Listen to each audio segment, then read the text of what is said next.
3월 첫째 주 공과 교육 진행하도록 하겠습니다. 3월 한 달 동안 함께 아이들과 나눌 말씀은 예수님의 부활에 대한 말씀입니다. 부활에 대한 궁금증을요, 우리 질문과 답변의 형식을 통해서 함께 살펴보려고 합니다. 선생님들께서는 종이와 펜을 준비하셔서 공과지에는 질문밖에 기록되어 있지 않기 때문에요, 꼭 펜과 종이를 준비하셔서 이 공과 교육이 잘 이루어질 수 있었으면 좋겠습니다. 네, 먼저 첫 번째 질문을 읽어보도록 할게요. 사람이 죽었다가 다시 살아나는 것은 불가능한 일이에요. 혹시 예수님이 십자가에서 죽은 척 하셨거나 기절하셨던 것은 아닌가요? 네, 지금 우리에게 있어서 이 질문은 너무 어처구니 없는 질문이 될 수도 있는데요, 무신론자들에게는 이 질문이 항상 궁금증으로 남는 질문이 될 수 있을 것 같습니다. 네, 예수님이 십자가에서 죽은 척 하셨거나 기절했다라는 이 질문에 대해서 한번 답변을 해보려고 하는데요, 예수님은 먼저요, 십자가에 달리시기 이전부터 아주 심한 고통을 당하셨다는 것을 꼭 기억해야 합니다. 예수님께서 겟세마네 동산에 올라가셔서 십자가에 달리시기 그 전날 겟세마네 동산에 올라가셔서 밤새 기도하는 모습을 보여주셨죠. 기도하시면서 예수님은 내가 내일 무슨 일을 당할지를 이미 다 알고 계셨습니다. 겪어야 할 고통이 얼마나 큰지를 이미 다 알고 계셨기 때문에요, 예수님께서 받으셨던 그 심리적인 고통은 아마 엄청났을 거라고 예상할 수 있습니다. 말씀을 보면 땀이 핏방울이 됐다고 기록되어 있죠. 이것은요, 의학적으로 아주 극심한 그 심리적 스트레스가 있을 때에 땀에 피가 조금 섞여서 나오는 그러한 현상이었을 거라고 보고 있습니다. 네, 두 번째 또한요, 죽음을 맞이할 죄인들은 십자가에 못 박히기 이전에, 십자가를 지러 가기 전이나 십자가를 지러 가는 그 길목에서요, 채찍질을 당해야만 했었다고 합니다. 네, 채찍의 끝은요, 뼈 조각이나 쇠구슬 같은 것으로 되어 있었기 때문에요, 한번 채찍질을 하고서 채찍을 떼냈을 때 살이 찢겨져 나갔다고 합니다. 심하게 찢겨 나갈 때는요, 막 뼈들이 보일 만큼 심하게 찢겨 나갈 때도 있었다고 하네요.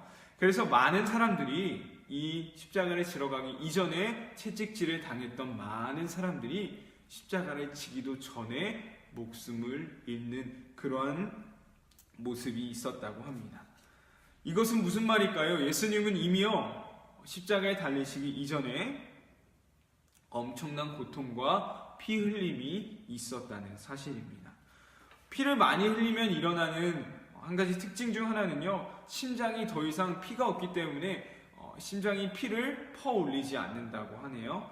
그래서 사람이 몽롱해져서 기절을 하게 된다고 합니다. 그래서 성경을 보면요, 예수님이 십자가를 지고 가시다가 결국 넘어지셨고, 시몬이라는 사람이 예수님의 십자가를 대신 지고 올라가는 모습을 볼 수 있을 것입니다. 첫 번째 질문에 대한 답변은요, 한마디로 십자가에 달리시기 전부터 죽음에 가까운 상황이었다라는 사실입니다. 예수님이 십자가에서 죽은 척 했거나 기절한 척 하기 이전에 이미 예수님은 죽음에 가까운 상황이었다는 것이죠. 두 번째 질문입니다. 예수님이 십자가에 달리셨을 때 도대체 어떤 상황이었나요? 라는 질문입니다. 네, 십자가의 고통도, 십자가를 지기 전의 고통도 어마어마하지만요, 십자가에서의 고통은 이루 말할 수 없을 것입니다. 십자가의 고통은요, 실로 어마어마한데요, 한 5인치에서 7인치 정도 되는, 한 15cm 근방이 되는 그 대못을 손목에 예수님이 박으셨습니다. 못 박힘을 당하셨습니다. 손바닥에 박으면요, 몸무게가 이겨내지 못해서 손바닥이 다 찢어지고 만다고 하네요. 또한 손목에 못이 박혔다는 것은요, 손으로 지나가는 가장 큰 신경에 손상이 갔다는 건데요, 치과에서 이제 신경 치료하면 막 찌릿찌릿하는 그런 느낌이 있잖아요.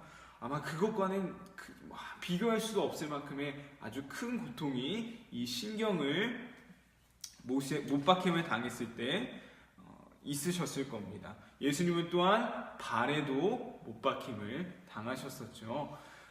또한 이제 못에 의지한 채 십자가에 못 박히게 되는데요. 그렇게 되면요, 이제 몸이 앞으로 쏠리게 되고 연결되어 있던 어깨뼈가 다 탈골돼서요, 몸이 축 늘어지게 됩니다. 동시에 몸이 앞으로 쏠리면서요, 폐에 이 뼈가 누르기 때문에요, 폐에 이제 부담이 가서 숨을 쉬기가 굉장히 힘들어진다고 합니다. 그래서 십자가에서 죽는 가장 큰 원인 중 하나가요, 숨을 제대로 쉬지 못해서 죽는다고 합니다. 이제 숨을 쉬려면요, 몸을 이제 똑바로 세워야 하는데요, 이제 몸을 세우려면 발에 힘을 줘야겠죠. 근데 발에도 이미 못이 박혀 있었기 때문에 몇 번은 이제 시도를 할 수 있겠지만요, 계속해서 이 숨을 쉬기 위해 몸을 세우는 것은 할 수 없었을 겁니다. 마지막으로요, 예수님께서 오른쪽 옆구리에 창을 찔렸을 때 물과 피가 나왔다라고 기록되어 있죠.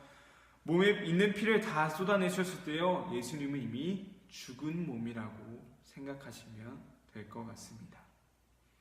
마지막 세 번째 질문입니다. 그래도 만약 혹시 예수님이 그곳에서 십자가에서 기절한 것은 아닐까요? 네, 한마디로요, 그것은 불가능합니다. 한번 생각해 볼까요? 못이 박혀서 구멍 뚫린 그 손과 발을 통해서 어떻게 걸을 수가 있을까요? 다 부러진 그 뼈를 가지고 어떻게 어디를 갈 수가 있을까요? 마지막으로 창으로 허리를 찔렸다는 사실을 우리는 잊지 말아야 합니다. 우리 공과의 주제 제목처럼요, 예수님은 절대로 살아있는 상태로 십자가에서 내려오실 수가 없었음을 우리는 꼭 기억할 수 있었으면 좋겠습니다. 생각하기는요, 아이들에게 함께 질문해 보시고 나누어 볼 수 있었으면 좋겠습니다. 예수님은 절대로 살아서 십자가에서 내려오실 수 없었습니다. 그렇다면 질문이죠. 궁금하죠. 예수님은 도대체 무엇 때문에 그 고통들을 다 참고 견디셨던 것이었을까요? 예수님께서 십자가를 참으셨던 이유 단 한 가지입니다. 바로 우리를 향한 사랑입니다. 이것에 대한 아이들과의 깊은 묵상이 있었으면 좋겠습니다. 공과를 보시면요, 십자가, 그것을 놓고 조용히 생각하면서 그 원에 있는 그 빈 공간들을 다 채워넣는 시간인데요, 물론 옆에 있는 반대 때문에 조금 집중이 되지 않을 수도 있겠지만요, 한 번쯤 깊이 또한 조용히 묵묵히 그 예수님의 십자가의 사랑을 기억해 볼 수 있었으면 좋겠습니다.